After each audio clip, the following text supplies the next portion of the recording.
रश्मि और अमर लॉकडाउन के चलते डेटिंग ऐप पर मिलते हैं। उसी बीच उनकी बॉन्डिंग बहुत अच्छी बन जाती है और दोनों एक दूसरे से प्यार करने लगते हैं। बस लॉकडाउन खत्म होते ही चट मंगी पट शादी। उससे पहले घर में बात तो कर लो। अरे माँ पापा कभी मना नहीं करेंगे। अमर की बात सुन रश्मि खुश हो जाती है। ऐसे ही दिन बीतते हैं और देखते ही देखते लॉकडाउन खुल जाता है, जिसके अगले ही दिन अमर अपने परिवार के साथ रिश्ता लेकर रश्मि के घर पहुंच जाता है। अभी लॉकडाउन खुला ही है और कोरोना तो खत्म भी नहीं हुआ, इसलिए ज्यादा कुछ ना करके अगले कुछ दिनों में छोटे फंक्शन के साथ शादी कर लेते हैं। अमर के पापा की बात पर सब सहमत हो जाते हैं। कुछ दिन बाद दोनों की शादी हो जाती है और रश्मि अपने ससुराल पहुंच जाती है। बेटा, शादी तो तूने अपनी मर्जी से कर ली, लेकिन बहू को बोल देना इस घर में हुक्म मेरा ही चलेगा, इसलिए अपना राज जमाने की कोशिश भी ना करे। माँ, रश्मि को यहाँ सिर्फ प्यार, आशीर्वाद और अपनापन चाहिए, पैसा या राज नहीं।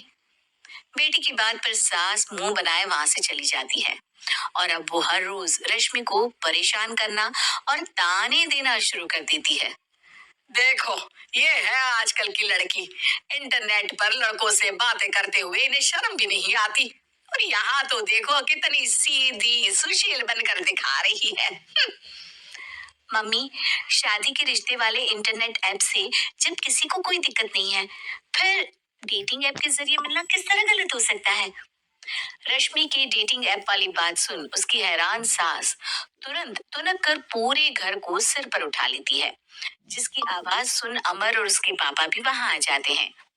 हाय मेरी माता, इतना बड़ा झूठ! डेटिंग ऐप को इंटरनेट के जरिए मिली है बोलकर इस कलमुही को मेरे सर ला बिठा दिया। अरे नास पिटी, तुझे जरा भी शर्म नहीं आई? वहां न जाने कितने लड़कों से गुलू गुलू करके तुझे मेरा ही लड़का मिला था फंसाने के लिए।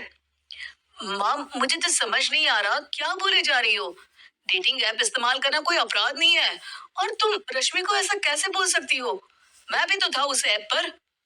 पहले उसके लिए माँ से झूठ बोला और अब लड़ाई कर रहा है। सास और अमर की बात सुनकर रश्मि हैरान खड़ी रहती है। अमर, तुमने घर में झूठ क्यों बोला? ये सब देख रही हो ना, इसी की वजह से झूठ बोलना पड़ा।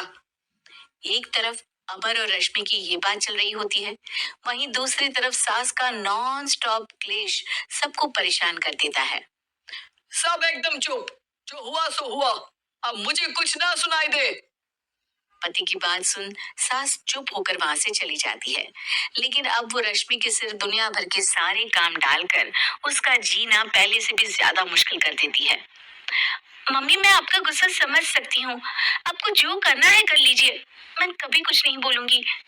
उम्मीद है किसी दिन तो आपका गुस्सा शांत होगा और नफरत प्यार में बदलेगी। रश्मि की अच्छाई को उसका नाटक समझकर सास गुस्से के सातवें आसमान पर चढ़ जाती है और उसी शाम रश्मि को नीचा दिखाने के लिए अपनी सहेलियों को घर बुलाकर उसकी बुराइयां करने लगती है। अरे कौशल्या, क्या बताऊं, आजकल के बच्चे ना बहुत एडवांस हो गए हैं। पहले रिश्ते घर परिवार वाले सब देख परख के कराते थे, और अब ये लोग खुद न जाने कहाँ कहाँ मिलकर खुद ही सब कुछ पक्का करके हमें बता देते हैं। लड़की का कैसा दिन धर्म, कैसा ईमान, कैसा चरित्र कुछ नहीं पता, बस प्यार किया और घर लाकर बिठा देते हैं। अरे ऐसा क्यों बोलती हो? आजकल बच्चे अपने आप में बहुत समझदार हो गए हैं, और फिर पूरी जिंदगी तो उन दोनों को ही साथ निभानी है। अपनी पसंद से शादी कर भी ले तो क्या दिक्कत? तू ही देख ले, पहले इतना अच्छा बेटा और अब सोने पर सुहागे जैसी सर्वगुण संपन्न बहू।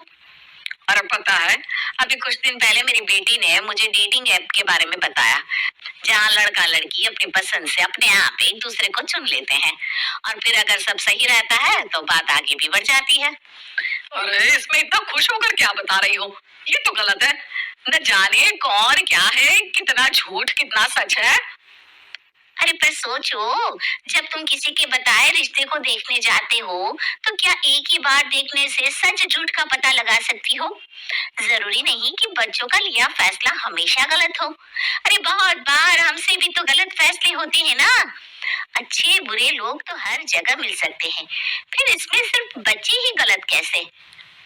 सहेलियों की बात सुन सास सोच में पड़ जाती है और इसी तरह कुछ दिन बीत जाते हैं, जिसमें ना तो वो रश्मि को परेशान करती है और ना ही कोई ताना सुनाती है, जिसे देख रश्मि परेशान हो जाती है। मम्मी, आपकी तबीयत तो ठीक है ना? कुछ दिनों से देख रही हूँ आप मुझे कुछ बोलती ही नहीं। तो मेरा परेशान करना ज्यादा अच्छा लगता है क्या? नहीं, आपकी शांति उससे ज्यादा परेशान कर रही है। शांति इसलिए है क्योंकि मुझे एहसास हो गया है कि गलत तुम लोग नहीं मेरी सोच है। प्यार तो एक सुंदर एहसास और शादी खूबसूरत साथ है। अगर ये साथ सच्चा है तो कहीं पर भी किसी भी तरह जुड़ा हो उससे कोई फर्क नहीं पड़ता। आप कौन है?